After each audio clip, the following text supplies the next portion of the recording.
15 Key Facts and Statistics about Thermal Pollution. Thermal pollution, although not frequently discussed, is a problem that is also persistent and harmful to nature.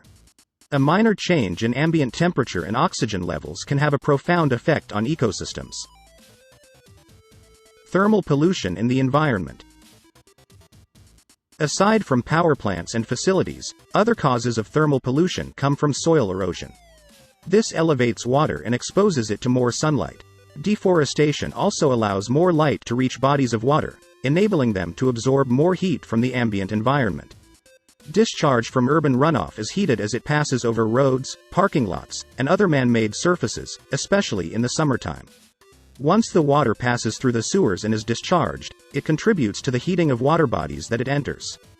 Thermal pollution has natural causes as well. Lava from volcanoes and other geothermal features can raise the temperature of the ocean nearby.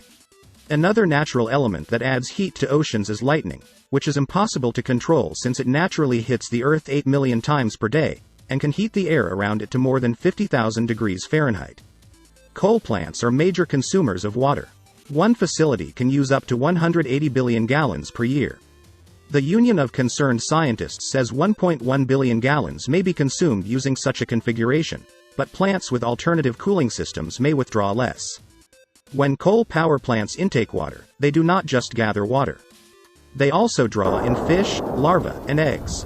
Many fish die even before thermal pollution in a river, lake, or ocean can have any effect on them. Nuclear plants, manufacturers, research institutions, and hospitals also drain their waste into the water. This process incorporates heat materials into the water, making the water source hotter than before. Hydroelectric power may seem more sustainable, but it returns water to its source much hotter than it was before. Biological effects. Warm water doesn't hold as much dissolved oxygen as cooler water does, so less of it means plants and animals may succumb to the anaerobic conditions. Also, algae flourish on the surface of warm waters, which also decreases oxygen levels down below. Abrupt changes in temperature can trigger mass killings of fish in the ocean. It can also affect plants, insects, and amphibians in a similar way. In fact, just a 1 degree Celsius change significantly affect the metabolism and cellular biology of an organism. For other species, small increases can boost activity. However, their function and activity decrease once temperatures increase by a certain threshold. High water temperatures don't necessarily stop fish from reproducing, but they do increase the likelihood of premature hatching. Some eggs may not develop normally and newborn fish have a higher chance of defects.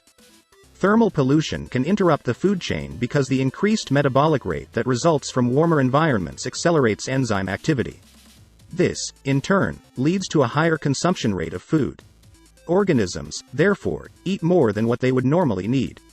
This can upset the balance of different species and ecosystems in general. Fish and species that can migrate to areas where they can find enough food. However, for those above them in the food chain, the impacts can be detrimental because their feeding sources are no longer available. Fish are more affected by thermal pollution when biodiversity is reduced. Higher rates of feeding of and slower breeding in small fish can create food shortages.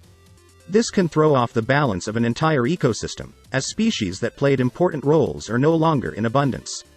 Thermal stress is one of the contributors to coral bleaching. It increases the rate of infectious disease and, along with an influx of sediment and increased carbon dioxide and acidification, is causing many coral reefs to die off. Reduction in pH levels stunts growth and affects the structural integrity of coral formations, according to the National Oceanic and Atmospheric Administration's assessment of how climate change is causing such trends. Power plants. The old versus the new.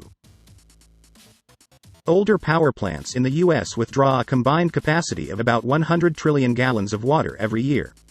The Federal Clean Water Act enforces requirements for power plants to use technologies that minimize the impacts to the environment, while the U.S. Environmental Protection Agency has issued regulations, in effect as of 2001, that enforce less water-consuming closed-cycle cooling for use in newly built power plants. They have developed some methods to cool used water. Some plants use cooling ponds. They are man-made and used resources are cooled using evaporation, radiation, or convection. Other methods include cooling towers, which transfer the heat to the atmosphere instead of into the ocean, and cogeneration that recycles the excess heat. power plants can cool water. The San Onofre Nuclear Generating Station in San Diego, California, intakes cooling waters, which circulate through the system and are subject to an additional step compared to most power plants. A series of pipes mix the discharge with regular seawater over 2,450 feet of pipe. While the water increases in temperature by 19 degrees Fahrenheit on average in the system, it is returned to the ocean at a temperature rise a fraction it would otherwise be.